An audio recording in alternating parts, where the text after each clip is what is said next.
Hai, saya Arti. Saya Tony. Kami mengucapkan selamat datang di tema Cinta Kasih dalam Kebenaran dan Kejujuran. Sebelum kita masuk ke penjelasan materi, kami meminta teman-teman untuk mengambil alat tulis, bolpen, pensil, dan kertas. Kami meminta teman-teman untuk menuliskan 3 hal menarik apa sih yang tadi teman-teman nonton di video. Bukan soal kondisi kamarnya, bukan soal hadiahnya yang cantik, tapi dari cerita tersebut apa sih yang menarik? 3 hal saja. Silakan tulis dan kami memberikan waktu 2 menit saja. Selamat menulis.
Menurut teman-teman, kira-kira apa ya cinta kasih dalam kebenaran itu?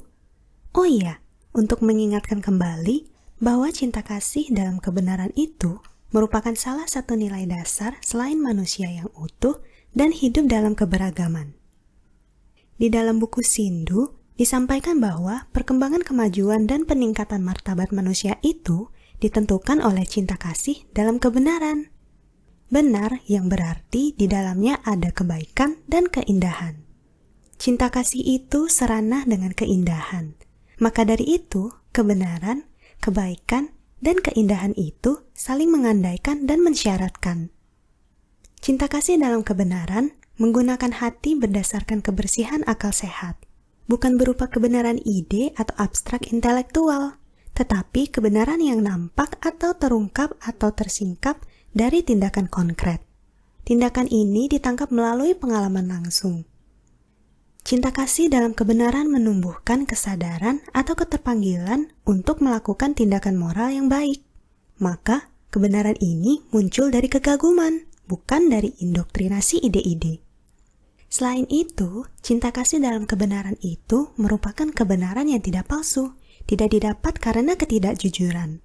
Hal ini dikarenakan setiap anggota Civitas Academica mengutamakan kejujuran moral dan akademik. Kejujuran moral pertama-tama berarti pribadi yang terbuka dan fair. Pribadi tersebut memiliki keseimbangan antara pikiran, perkataan, dan perbuatan. Kejujuran itu juga berarti tidak menyembunyikan kepentingan diri, agenda tersembunyi, dan maksud-maksud tertentu untuk keuntungan pribadi. Kita sebagai mahasiswa diharapkan memiliki kejujuran akademik, di mana kejujuran akademik ini merupakan kemampuan menyatakan sesuatu dengan benar seperti adanya dan mampu mengemukakan hal yang benar melalui proses pengujian secara objektif. Seperti yang kita ketahui, bahwa dalam melakukan kejujuran ini pastinya ada tantangan tersendiri, baik dari dalam diri maupun dari luar diri. Tantangan dari dalam diri diantaranya kurangnya kemandirian, tidak adanya kemauan baik, tidak memiliki keberanian atau takut diisolasi, dan tidak memiliki kepedulian. Sedangkan tantangan dari luar diri antara lain adanya mayoritas menekan, adanya perilaku yang sudah umum di dalam masyarakat, dan kuatnya budaya malu dibanding budaya merasa salah. Apapun keadaannya dan konsekuensinya, kita memang lebih baik untuk jujur. Karena ketidakjujuran akan menimbulkan masalah baru. Yuk, simak penjelasan dari Mbak Mary Riana mengenai dampak dari ketidakjujuran.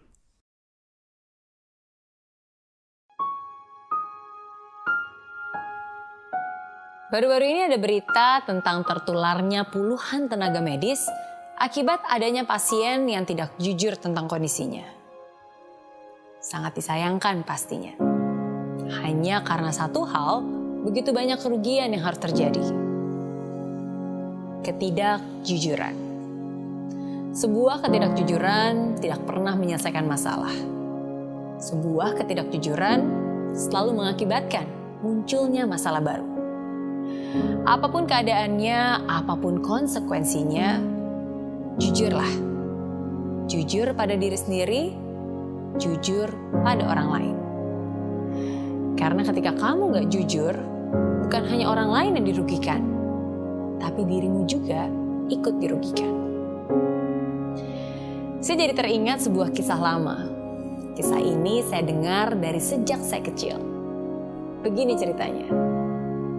Ada seorang raja yang memasuki usia senja dan ingin mencari penggantinya. Nah, berbeda dengan tradisi sebelumnya, raja ini tidak menunjuk anak-anak maupun orang terdekatnya. Tapi dia justru memanggil para pemuda di seluruh pelosok negeri itu dan berpidato di hadapan mereka. Aku akan mengadakan sayembara. Kalian semua akan mendapatkan sebuah biji.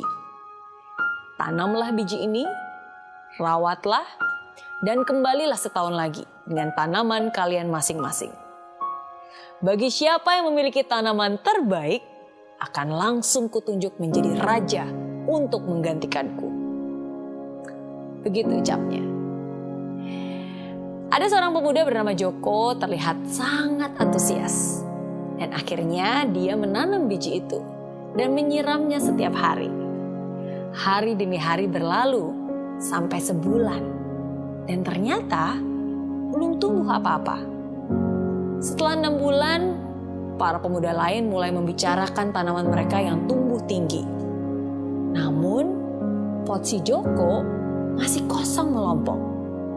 Jangankan ada daun dan tangkai, tanda-tanda kehidupan aja nggak ada sama sekali. Tapi Joko tidak mengatakan apapun kepada teman-temannya.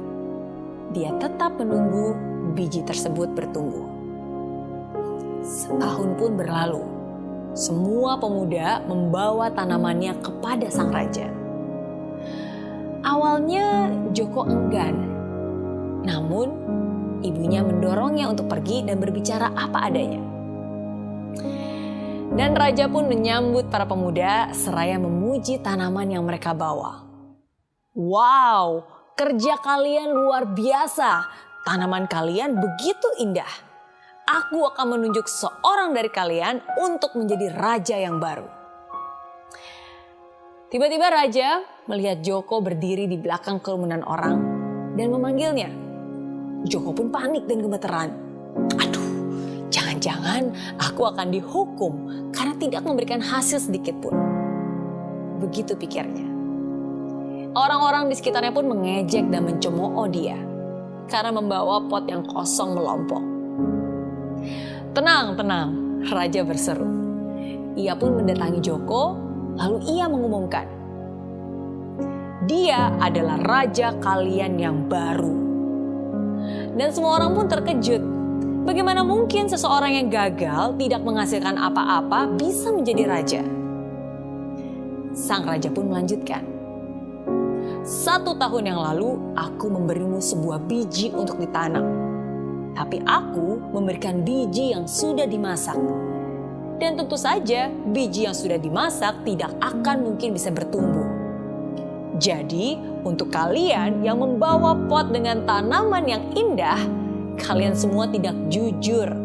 Karena kalian semua menggantinya dengan biji yang lain. Dan hanya Joko lah yang memiliki kejujuran dan membawa keberanian untuk membawa pot dengan biji yang aku berikan. Maka dari itu, aku memilihnya untuk menjadi penerusku. Ya, itulah akhir dari cerita tersebut. Kejujuran akan membawa kemenangan di akhir. Sedangkan kebohongan hanya akan memberimu kesuksesan yang semu. Orang yang tidak jujur, hidupnya akan dipenuhi dengan ketakutan. Takut salah bicara, takut ketahuan, takut disalahkan.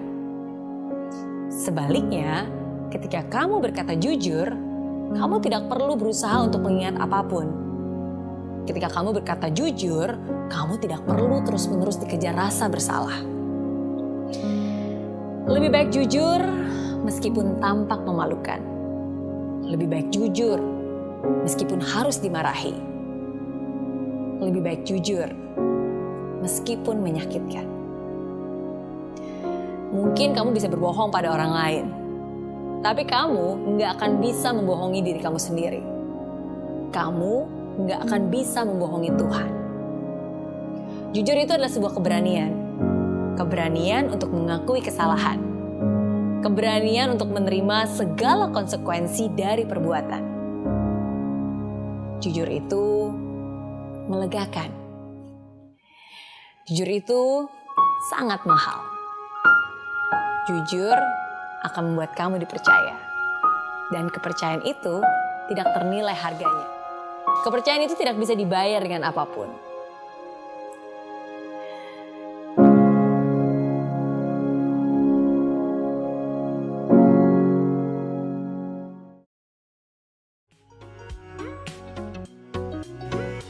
Nah, demikian materinya. Semoga teman-teman semua mendapatkan insight tentang cinta kasih dalam kebenaran dan kejujuran. Ya, semoga teman-teman memang mendapatkan beberapa insight dari materi tersebut. Oke, teman-teman, kami meminta untuk melihat kembali tulisan tadi yang 3 hal menarik itu. Kami meminta coba rangkai kata-kata tadi itu menjadi sebuah kalimat quotes mengenai kebenaran dan kejujuran. Kalian bikin, kalau tidak dari 3 hal yang menarik tadi, bisa dari kalimat-kalimat yang baru yang bisa kalian bikin. Kita tunggu ya quotes-nya. Untuk detailnya seperti apa, tinggal baca di bawah. Selamat mengerjakan.